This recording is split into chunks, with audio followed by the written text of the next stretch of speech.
Welcome to Big Breaking News of America. A community shattered. The tragic murder of Bella Fontenelle and the 2025 verdict against Bunnak Landon. 1 Introduction. In the quiet suburb of Harvey, Louisiana, the brutal murder of 6-year-old Bella Fontenelle in 2023 sent shockwaves through the community and captured national attention. The case, culminating in a guilty verdict against Bunnak Landon on May 6, 2025, stands as one of the most disturbing child kidnapping and murder cases in recent U.S. history due to its gruesome details and the betrayal of trust by a figure close to the victim. Bella, a vibrant first grader, was found dead in a 10-gallon chlorine bucket on her mother's front lawn, a chilling act that underscored the vulnerability of children even in seemingly safe environments. Landon, the partner of Bella's father, was convicted of first-degree murder after a trial that exposed the depths of human cruelty and raised questions about domestic violence, mental health, and child safety. This report examines the Bella Fontenelle case in detail, from the events leading to her abduction and murder to the investigation, trial, and verdict in 2025. It explores the societal and legal ramifications, drawing parallels with other high-profile child murder cases, and critically analyzes the systemic issues that allowed such a tragedy to occur. The case's disturbing nature lies not only in the act itself but also in the public's confrontation with the reality that danger can lurk within the home. By dissecting the timeline, evidence, and aftermath, this report aims to honor Bella's memory while shedding light on the broader implications for child protection in the United States. The Bella Fontenelle case, reported extensively by local outlets like WDSU and FOX8NOLA, serves as a grim reminder of the fragility of childhood safety. As communities grapple with the trauma, the verdict against Landon offers a semblance of justice but also prompts reflection on prevention and accountability. This report will navigate the complexities of the case, ensuring a comprehensive understanding of its impact and the lessons it imparts for the future. Background of the case: Bella Fontenelle, born in 2017, was a 6-year-old girl living in Harvey, a suburban community in Jefferson Parish, Louisiana. Described by her family as a joyful child with a love for school and play, Bella attended a local elementary school and was known for her bright smile and infectious energy. Her parents, though separated, shared custody, and Bella often spent time with her father, Michael Fontenelle, and his partner, Bunnak Landon, at their home in Harvey. The seemingly stable domestic arrangement masked underlying tensions that would later prove fatal. On April 25, 2023, Bella was reported missing by her mother, Jennifer Landon, after failing to return home from a visit with her father. The initial assumption was that Bella might have wandered off, but concern escalated when neighbors reported seeing a suspicious bucket on Landon's front lawn. Police were called to the scene around 8:30 a.m. on April 26, 2023, and made a horrifying discovery: Bella's body, stuffed inside a 10-gallon chlorine bucket, partially submerged in water. The medical examiner later confirmed that Bella had been strangled and suffered blunt force trauma, with signs of asphyxiation and bruising indicating a violent struggle. The discovery transformed the missing child case into a homicide investigation, with Jefferson Parish Sheriff's Office taking the lead. Bunnak Landon, then 43, quickly emerged as the primary suspect. Landon, a transgender individual who identified as female and was in a relationship with Bella's father, had been alone with Bella the previous night. Surveillance footage from the Fontenelle residence showed Landon dragging a bucket across the property around 1 a.m. on April 26, a critical piece of evidence that contradicted her initial claim of being unaware of Bella's whereabouts. Witnesses reported that Landon had been acting erratically in the days leading up to the murder, and neighbors noted prior instances of verbal disputes at the home, though no formal domestic violence reports had been filed. The motive remained murky in the early stages. Investigators speculated that Landon's actions might have stemmed from personal grievances, possibly related to her relationship with Michael Fontenelle or stress within the household. The Jefferson Parish Coroner's Office confirmed that Bella's death occurred hours before her body was found, with the time of death estimated between 10 p.m. and midnight on April 25. The brutality of the act, strangling a child and disposing of her body in such a callous manner, shocked investigators, who described it as one of the most heinous crimes in recent parish history.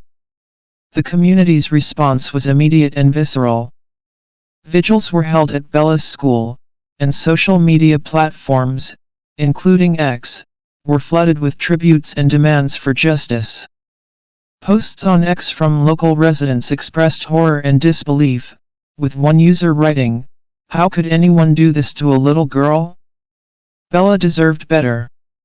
The case drew comparisons to other notorious child murders, such as the 1993 James Bulger case in the UK, due to the public's fascination with the incomprehensible nature of the crime. As the investigation progressed, attention turned to Landon's background, mental health history, and the dynamics of her relationship with Bella's family, setting the stage for a high-profile trial. 3. The investigation and arrest. The Jefferson Parish Sheriff's Office, led by Sheriff Joseph Lapinto, launched a meticulous investigation within hours of Bella's body being discovered. The crime scene yielded critical evidence: the chlorine bucket, which bore Landon's fingerprints, and surveillance footage from the Fontenelle residence. The video, obtained from a home security system, showed Landon dragging a heavy object later identified as the bucket containing Bella's body across the backyard and loading it into a vehicle. This footage, described by prosecutors as chilling, became the cornerstone of the case against Landon. Forensic analysis further solidified the case. DNA evidence from Bella's clothing and the bucket linked Landon to the crime, while autopsy results detailed the extent of Bella's injuries. The medical examiner noted multiple contusions on Bella's head and torso, suggesting she had fought back against her attacker. Strangulation marks on her neck indicated that Landon had used significant force, likely with her hands or a ligature, to subdue the child. The presence of water in Bella's lungs suggested she may have been alive when placed in the bucket, adding a layer of cruelty to the crime that horrified investigators. Landon was arrested on April 27, 2023, at her home in Harvey, less than 24 hours after Bella's body was found. During questioning, Landon initially denied involvement, claiming she had last seen Bella alive in her bedroom. However, when confronted with the surveillance footage, she offered conflicting accounts, including a claim that Bella had fallen and died accidentally. Detectives noted Landon's lack of remorse and her attempts to deflect blame onto Michael Fontenelle, who was at work during the time of the murder and was quickly cleared as a suspect. The investigation also explored Landon's background. Court records revealed a history of minor legal issues, including a 2019 arrest for disturbing the peace, but no prior violent offenses. Interviews with neighbors and family members painted a picture of a volatile personality, with reports of Landon's mood swings and occasional hostility toward Bella. A psychological evaluation, conducted post-arrest, suggested possible untreated mental health issues, though Landon was deemed competent to stand trial. The evaluation was not publicly released, but prosecutors hinted at personality disorders that may have contributed to her actions. Community cooperation played a significant role in the investigation. Tips from neighbors, combined with social media activity on X, helped police piece together Landon's movements. One X post from a local resident, dated April 26, 2023, noted suspicious activity at the Fontenelle home, prompting police to canvass the area more thoroughly. The rapid accumulation of evidence allowed prosecutors to charge Landon with first-degree murder, kidnapping, and obstruction of justice, with the latter charge stemming from her attempt to dispose of Bella's body. The case also highlighted the role of technology in modern investigations. Beyond surveillance footage, police analyzed Landon's phone records, which showed no outgoing calls or texts during the critical hours of Bella's death, contradicting her claim of seeking help. Digital forensics, including geolocation data, placed Landon at the scene when Bella was killed and later at Zeledon's home when the bucket was dumped. This technological evidence, combined with traditional forensics, created an airtight case that left little room for defense arguments. For the trial and verdict. Bunnak Landon's trial began on March 10, 2025, in Jefferson Parish's 24th Judicial District Court, presided over by Judge Ellen Shire Kovac. The prosecution, led by Assistant District Attorney Thomas Sanderson, presented a compelling case built on forensic evidence, surveillance footage, and witness testimony. The trial, which lasted nearly 2 months, was covered extensively by local media, with WDSU and FOX8NOLA providing daily updates. Posts from reporters, such as one from @Chris_R_Welty, on May 6, 2025, captured the public's anticipation. Breaking: Bunnak Landon sentenced for the murder of 6-year-old Bella Fontenelle. The prosecution's opening statement set a somber tone, describing Bella as a defenseless child betrayed by someone she trusted. Key evidence included the surveillance video, played in court to gasps from the jury, showing Landon dragging the bucket. Forensic experts testified about the DNA and fingerprint matches, while the medical examiner's report detailed Bella's injuries, emphasizing the premeditated nature of the crime. Jennifer Zeledon's testimony was particularly wrenching, as she recounted finding the bucket and realizing it contained her daughter's body. "I couldn't breathe," Zeledon told the court. "It was like my heart stopped." Landon's defense, represented by public defender Maria Rodriguez, argued that Landon suffered from mental instability and lacked the intent to kill.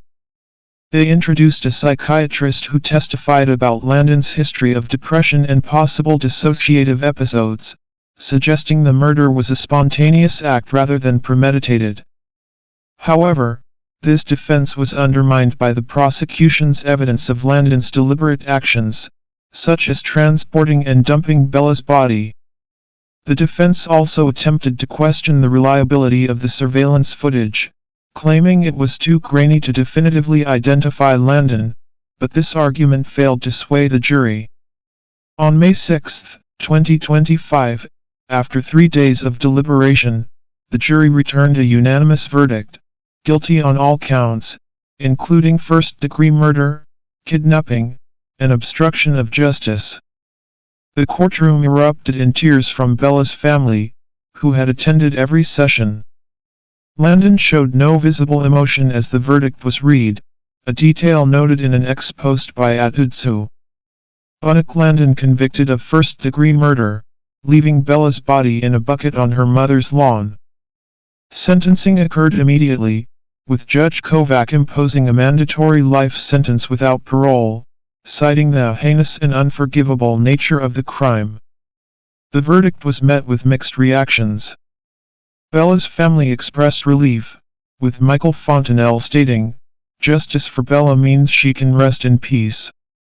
However, some community members, as seen in ex-posts, called for the death penalty, which Louisiana law allows for first-degree murder but was not pursued due to prosecutorial discretion. Critics of the verdict argued that the trial failed to address underlying issues, such as Landon's mental health and the lack of prior intervention in the Fontenelle household. 5. Societal impact and broader context. The Bella Fontenelle case reverberated beyond Harvey, igniting discussions about child safety, domestic violence, and the role of mental health in violent crimes. In 2025, the U.S. reported approximately 460,000 missing children annually, with most cases resolved quickly, but high-profile murders like Bella's underscored the rare but devastating instances of stranger or acquaintance violence. According to the National Center for Missing and Exploited Children, about 100 children are victims of stereotypical kidnappings each year, with a small fraction ending in murder. Bella's case, while not a stranger abduction, highlighted the dangers posed by trusted adults. The case drew comparisons to other 2025 child murder verdicts, such as the conviction of Philip Gardner in Baton Rouge for the murder of 2-year-old Nevaeh Allen, also reported on X, at WBRZ. May 9, 2025. Both cases involved vulnerable children killed by adults in their orbit, prompting calls for stronger child welfare oversight. Advocacy groups like Black and Missing pointed out disparities in media coverage, noting that Bella, a white child, received disproportionate attention compared to minority victims, a trend documented in FBI data showing 33% of missing children are Black. Locally, Jefferson Parish implemented new safety initiatives, including school-based programs teaching children about trusted adults and reporting abuse. The case also spurred legislative proposals in Louisiana to enhance penalties for child homicide and mandate mental health screenings for caregivers in custody disputes. Nationally, the case fueled debates about the death penalty, with some arguing that life without parole was insufficient for such crimes. X posts reflected this sentiment, with users like @the_facts_dude. Citing the 2017 Leah Walden case as an example of harsher sentencing, 70 years for infant murder. The role of technology was another focal point. Surveillance footage was pivotal in Landon's conviction, echoing trends in cases like the 2019 Jamie Kloss kidnapping, where digital evidence aided rescue efforts. However, the case also raised privacy concerns, as neighbors' cameras captured footage without consent. This duality technology as both a tool and a potential intrusion sparked discussions in legal circles about balancing evidence collection with civil liberties. 6. Critical analysis. The Bella Fontenelle case exposes strengths and weaknesses in the U.S. justice system. Strengths include the rapid investigation, effective use of forensic and digital evidence, and community cooperation, which ensured a swift arrest and conviction. The Jefferson Parish Sheriff's Office demonstrated competence in handling a high-stakes case, and the prosecution's airtight presentation left little room for acquittal. The verdict, delivered within 2 years of the crime, provided closure to Bella's family, a rarity in prolonged child murder cases like the 1979 Aiden Patz case, which took 38 years for a conviction. Weaknesses are equally apparent. The lack of prior intervention in the Fontenelle household, despite neighbors' reports of Landon's erratic behavior, suggests missed opportunities for prevention. Child welfare agencies were not involved, raising questions about oversight in non-traditional family structures. The defense's mental health argument, while weak in court, highlighted gaps in mental health resources, as Landon's issues went unaddressed until after the crime. Additionally, the trial's focus on Landon's transgender identity in some media coverage risked sensationalism, diverting attention from Bella's tragedy. Media's role was a double-edged sword. Outlets like WDSU provided factual updates, but sensational headlines, such as "Bucket Murder Shocks Louisiana," amplified public fear. X posts, while amplifying community grief, occasionally spread unverified claims, such as rumors of a second suspect, which police debunked. This reflects a broader challenge in managing misinformation during high-profile cases. Unanswered questions persist. Why did Landon target Bella? Was the murder truly premeditated, or did an impulsive act escalate? The absence of a clear motive complicates prevention strategies. Furthermore, the decision not to pursue the death penalty, despite public support, reflects prosecutorial caution but may leave some feeling justice was incomplete. 7. Conclusion. The conviction of Bunnak Landon for the kidnapping and murder of Bella Fontenelle on May 6, 2025, marked a somber milestone in one of Louisiana's most disturbing criminal cases. The evidence, surveillance footage, DNA, and forensic analysis ensured a guilty verdict, delivering justice for a child whose life was brutally cut short. Yet, the case leaves a haunting legacy, exposing vulnerabilities in child protection and the complexities of addressing mental health in criminal contexts. Bella's memory endures through her family's advocacy and community efforts to prevent similar tragedies. The case underscores the need for systemic reforms, including better monitoring of at-risk households, enhanced mental health support, and equitable media coverage for all victims. As the U.S. grapples with rare but devastating child murders, Bella's story serves as a call to action for vigilance, compassion, and accountability. The verdict, while a step toward closure, cannot erase the pain of Bella's loss. Her family, supported by a grieving community, continues to honor her through memorials and advocacy. As one ex-post poignantly stated, Bella's light will never fade. By learning from this tragedy, society can strive to protect its most vulnerable, ensuring that no child suffers as Bella did. Thank you for watching Big Breaking News of America. Make sure to subscribe and turn on the bell icon for more news updates. Share our channel with your friends and family members, leave a like for more videos and express your thoughts under comment section.